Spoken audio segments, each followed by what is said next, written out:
40 lakh EVM का manufacturing करी गई है।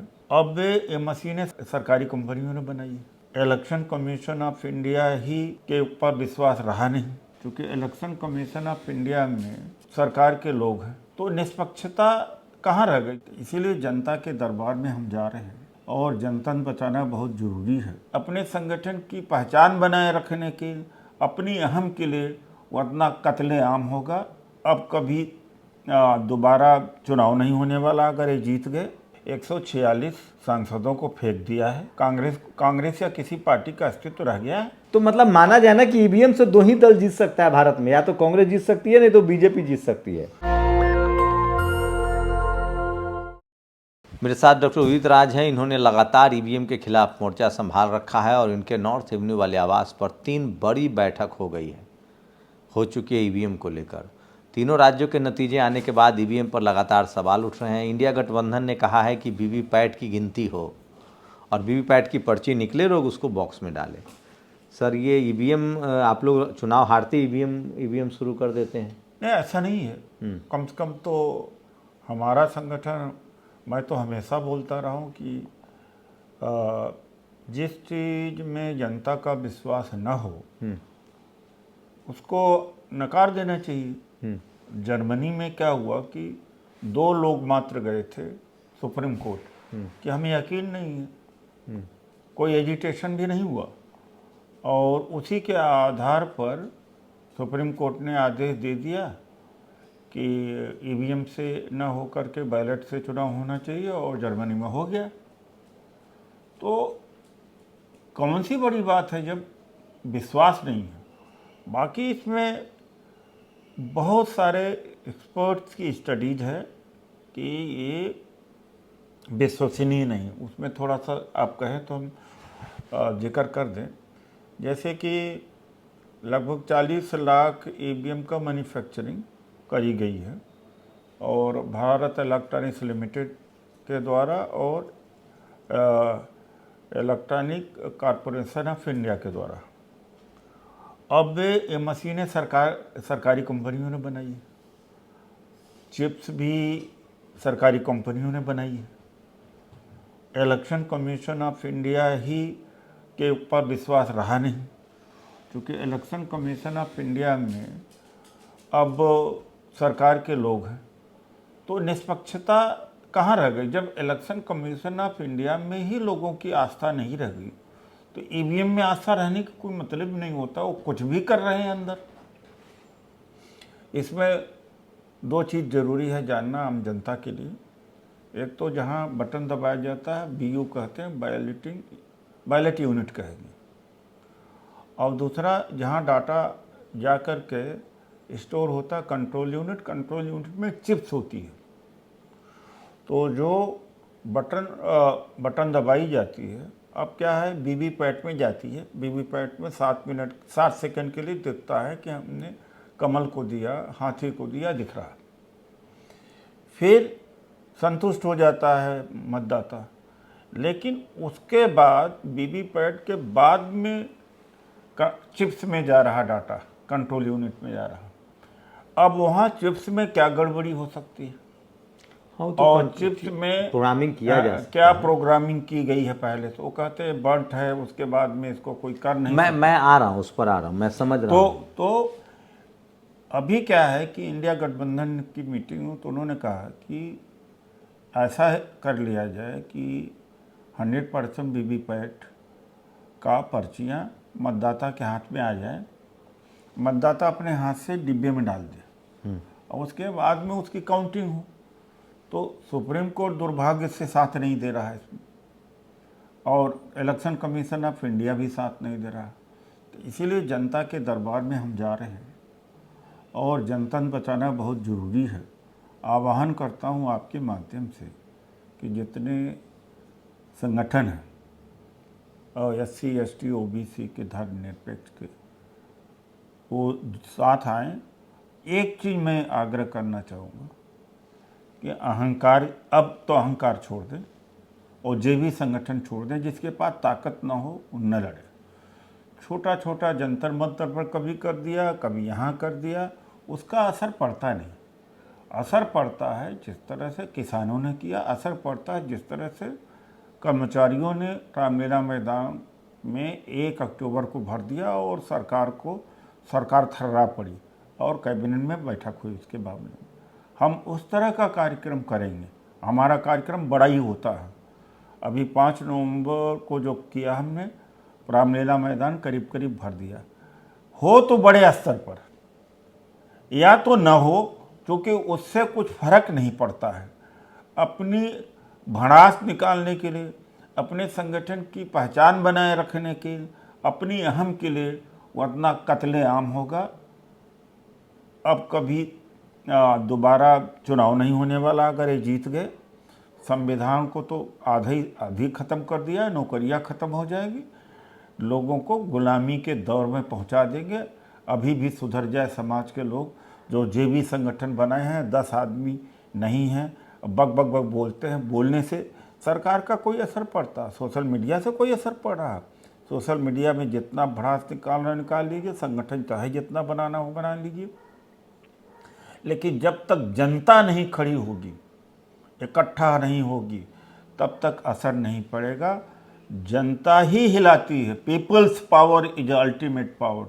तो मैं अपील यही करूँगा। ईवीएम को लेकर सर एक है कि जब कांग्रेस 2 बार चुनाव जीती तो बीजेपी ईवीएम के खिलाफ थे। ईवीएम लेकर कांग्रेस आई, प्रधानमंत्री राजीव गांधी थे, 412 सीट जीत के संसद में आए थे, उन्होंने ईवीएम प्रोजेक्ट किया, संसद से आया है ये। तो सवाल है कि ये जाएगा भी संसद से ही। अब जब राजीव गांधी जी जीते थे तब ईवीएम नहीं था। ईवीएम 2004 में आया है। नहीं 2004 में इम्प्लीमेंट किया गया ये वो नहीं था। एक्चुअली वो विधानसभा स्तर पर था, कुछ सेलेक्टेड, पहले केरल में शुरू हुआ, कुछ जगहों पे सेलेक्टेड था। जब फुल्ली ईवीएम से चुनाव 2004 में हुआ, उसके पहले नहीं हुआ था लोकसभा का चुनाव। अरे भाई, तो ईवीएम तो जर्मनी में भी आ गया था, जापान में भी आ गया था, अमेरिका में भी आया था, उन्होंने छोड़ा ना। नहीं तो सुप्रीम कोर्ट से आप लोग को उम्मीद नहीं, ये जो कहते हैं कि ये बहुत ही ऑब्जेक्शनेबल कांग्रेस लाई थी। अरे तो भाई दूसरे देश में भी तो आया था, उसके बाद में इसको त्यागा गया।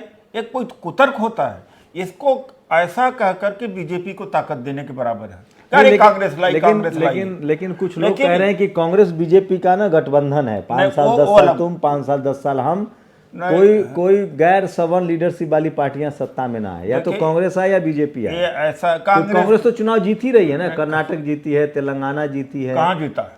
हारा है, तीन राज्य हारे हैं। कर्नाटक भी तो जीते हैं आप लोग, हिमाचल जीते हैं, तेलंगाना जीते हैं। मतलब दोनों दलों में अंदरूनी गठबंधन है कांग्रेस और बीजेपी में। नहीं, देखिए कुतर की बात है, कांग्रेस की हालत खराब है, हम लोग जानते हैं हालत खराब है अभी। और अभी जो आप ये कह रहे हैं, अभी इस अप्रैल मई के बाद आप ही रिग्रेट करोगे कि ऐसा क्यों कहा था। ये बहुत खतरनाक बात है। अब ये नहीं, कांग्रेस तो चुनाव जीत रही है ना सर। नहीं, अरे सुनिए, ये मूर्खता भरी बात है। कांग्रेस के 146 सांसदों को फेंक दिया है। कांग्रेस या किसी पार्टी का अस्तित्व रह गया है? नहीं, कांग्रेस दूसरी सबसे बड़ी पार्टी है। अरे भाई, बात वो नहीं है, किसी का औकात रह गई, किसी की से रह गई है, किसी की से रही। वो अपने सुविधा के हिसाब से चुनाव जीतते हारते हैं ताकि लोगों को डाउट न हो या कहीं मामला उनका फिट। तो कांग्रेस को ही क्यों जिताते हैं? बीआरएस को भी तो जिता सकते थे ना। अगर ये सब बीआरएस 10 साल से कितने साल रहेगी? 10 साल से तो है। तो कम से कम कर्नाटक जीत लेते वो। फिर कर्नाटक में क्यों जिताया आपको? क्यों, किसने? कर्नाटक में 5 साल इसके पहले बीजेपी तो थी। तो मतलब माना जाए ना कि ईवीएम से 2 ही दल जीत सकता है भारत में, या तो कांग्रेस जीत सकती है, नहीं तो बीजेपी जीत सकती है। ऐसा नहीं है, रीजनल पार्टियां ज़्यादा मजबूत हैं कांग्रेस से। कांग्रेस से ज़्यादा रीजनल पार्टियों की सरकारें हैं। आप क्या कह रहे हैं? उड़ीसा में किसकी सरकार है? और आपका देख लीजिए केरल में किसकी सरकार है, तमिलनाडु में किसकी सरकार है। क्या बातें आप करते हैं भाई? कांग्रेस से ज़्यादा सरकार रीजनल पार्टीज की है। बिहार में किसकी सरकार है? दिल्ली में किसकी सरकार है? पंजाब में किसकी सरकार? मतलब रीजनल पार्टियां ज़्यादा मजबूत है कांग्रेस से। बिल्कुल है। नहीं क्या जो आप कह रहे हैं? आपके प्रश्न में ही कितना अंतर विरोध है कि अरे भाई ये रीजनल पार्टियों की सरकारें ज़्यादा हैं। 2024 में अगर ईवीएम से चुनाव होता है तो आप क्या क्या उम्मीद करते हैं? देखिए, मैं तो समझता हूँ कि बेईमानी होगी, और मैं तो उम्मीद नहीं किया हूँ, लेकिन एक मैं बात कहना चाहता हूँ। बजाय कि दोष कांग्रेस को देना, किसी दल को देने के बजाय, जिसको आज़ादी चाहिए, नौकरी चाहिए, गुलामी नहीं चाहिए, वो मुंह नहीं खोलेगा, केवल आरोप लगाता रहेगा। सुप्रीम कोर्ट से उम्मीद है, नहीं, जैसे देखिए, जर्मनी एक में बात- फैसला आया नहीं। वैसे भारत में आ जाएगा? सुप्रीम कोर्ट से भी कोई उम्मीद नहीं है। सुप्रीम कोर्ट ने टर्न डाउन कर दिया और सुप्रीम कोर्ट ने कहा कि इलेक्शन कमीशन ऑफ इंडिया ठीक कर रहा, इसीलिए जन आंदोलन की जरूरत है, इसीलिए। और इंडिया गठबंधन ने उठाया। और दूसरी बात है, जहां तक कांग्रेस की बात है, मानता हूं कि आदर्शवाद की स्थिति नहीं है। जो भी हुआ है, जितना भी उत्थान हुआ, 3 पीढ़ियों से नौकरी मिली, सम्मान मिला, इज्जत मिला, कांग्रेस ने ही दिया। 10 साल से बीजेपी ने क्या दे दिया, तुलना करके देख लीजिए। मैं कमी मानता हूँ। दूसरी बात है, गांधी परिवार में मेरी पूरी आस्था है। राहुल गांधी जी को मैं नज़दीक से जानता हूँ कि इनमें जातिवाद नहीं है, लेकिन हाँ, घेराबंदी ऐसी है, क्या कहा जा सकता है। घेराबंदी के बारे में मैं कुछ नहीं कह सकता, वो आप जानते हैं। तो क्या लगता है कि राहुल गांधी फिर से भारत जोड़ो यात्रा पर जा रहे हैं? क्या है इस बार फिर से? न्याय यात्रा नहीं, सामाजिक यात्रा। सामाजिक न्याय का है, आर्थिक न्याय की है, राजनीतिक न्याय की है। सामाजिक न्याय में जो राहुल गांधी जी ने बोल दिया, शायद जो दलित पिछड़े नेताओं को बोलना चाहिए वो नहीं बोल पाए हैं, कि जिसकी जितनी संख्या भारी, उसकी उतनी भागीदारी। सामाजिक न्याय की और आर्थिक न्याय की लड़ाई बहुत ज़्यादा जरूरी है। उसकी यात्रा लेकर के निकल रहे हैं, मेरी शुभकामना है। और हर जर्रे पर तो हमारे खुद के कार्यकर्ता जो हैं, जो SC ST के एम्प्लॉइज हैं, एक्टिविस्ट हैं, वो तो मिलेंगे, और असंगठित कामगार जो हमारा, वो हर जगह मिलेगा। देश की जनता को जुड़ना चाहिए। राहुल गांधी जी ही एक आज के समय में एक हमारे लिए कह सकते हैं कि आशा हैं। तो यूपी में तो बात हो रही है कि बीएसपी और कांग्रेस चाहती है कि एक साथ चुनाव लड़े। अगर ऐसा हो तो अच्छी बात है, लेकिन हर मुद्दे पर, चाहे राष्ट्रपति, चाहे यहाँ पर नहीं, नया जो सिनेरियो प्रमोद कृष्णन को सुन रहा हूँ मैं, और लगातार सब लोग कह रहे हैं कि कांग्रेस चाहती है कि बीएसपी इंडिया गठबंधन में आए। अच्छी बात है। अगर वो जानते हैं, मैं उसका डिटेल नहीं जानता, इसलिए मैं नहीं कह सकता। अगर अच्छी बात है, लेकिन बीजेपी के चंगुल से क्या निकल पाएंगी वो। इंडिया गठबंधन को लेकर आप क्या भविष्य देख रहे हैं? गठबंधन बना रहेगा? टीवी अखबार तो अभी से चला रहा है कि गठबंधन वो नहीं। तो मीडिया का तो एजेंडा ही है। तो टेलीविज़न अखबार तो उल्टा ही बोलेगा। और यहाँ तो मोदी जी को तो भगवान राम से बड़ा करके मीडिया दिखा रही है। और मैं तो कहूँगा कि इस तरह से कि अयोध्या में दूसरा मंदिर बने और मोदी का बड़ा मंदिर बने। क्योंकि अगर यही काम राहुल गांधी जी करे होते, खड़गे जी करते, नीतीश कुमार करते, कि राम के बाल्यकाल को, राम को बालक प्रस्तुति करते हुए अंगुली पकड़ कर के मोदी का राम चल रहे हैं, तो क्या होता है, इस देश में मारकाट हो जाता। लेकिन अब अंधभक्ति है। और इसके पीछे का क्या सोच है? ये आप संत लोग हैं, RSS बीजेपी के कोई धार्मिक लोग हैं।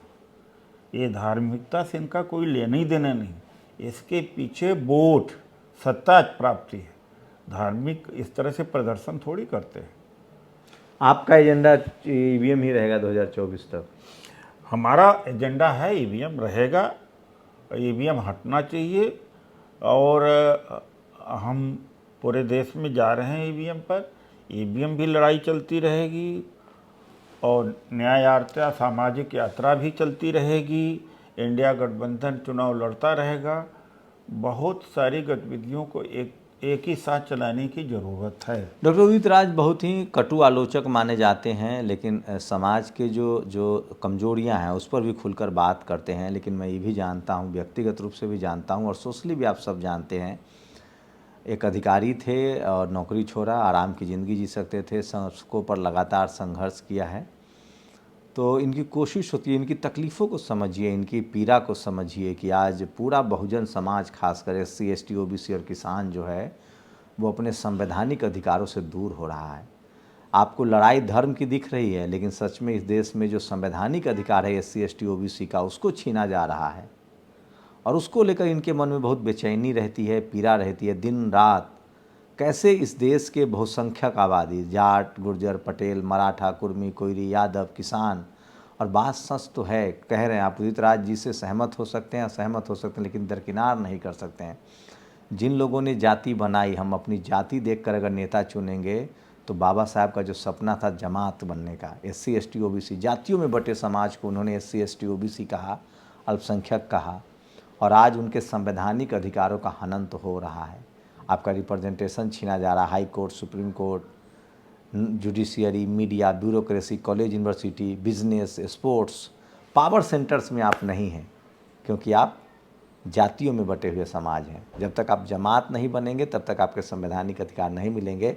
तो इस पीड़ा को समझने की कोशिश कीजिए, और इनकी कोशिश होती है कि इस देश के संवैधानिक अधिकार जो हैं वो कम से कम सुरक्षित रहे, और उसी कड़ी में लगातार संविधान को बचाने की लड़ाई हो या EVM के खिलाफ आंदोलन हो, वो लगातार चला रहे हैं। पूरी बातचीत पर आप लोग अपनी प्रतिक्रिया जरूर दीजिए, और आपकी क्या राय है, क्या सचमुच EVM के रहते हुए इस देश में कम से कम बहुजनों का अधिकार जो है, संवैधानिक अधिकार, वो सुरक्षित है? ये बड़ा सवाल है। शुक्रिया सर हमसे बातचीत के लिए। नेशनल दस्तक की आपसे गुजारिश है कि अगर इसको बचाना चाहते हैं तो नेशनल दस्तक को सब्सक्राइब करने के लिए रेड कलर के सब्सक्राइब बटन को दबाएं, फिर बेल आइकन की घंटी दबाएं। नेशनल दस्तक को बचाने के लिए बहुत जरूरी है कि हर खबर को शेयर करें, लाइक करें, कमेंट जरूर करें।